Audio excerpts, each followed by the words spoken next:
بالصيام. أهلا وسهلا بشهر رمضان يا زائرا زارنا كل عام.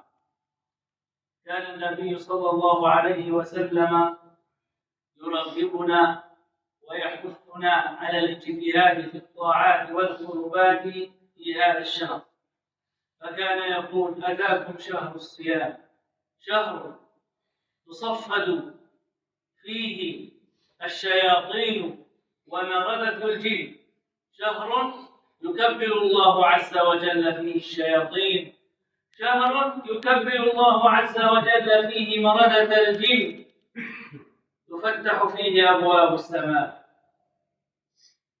وما فتحت أبواب السماء إلا لتنزل عليه الرحمات من الله عز وجل، إلا لتصيبنا نفحات الله عز وجل وتغلق فيه أبواب النار.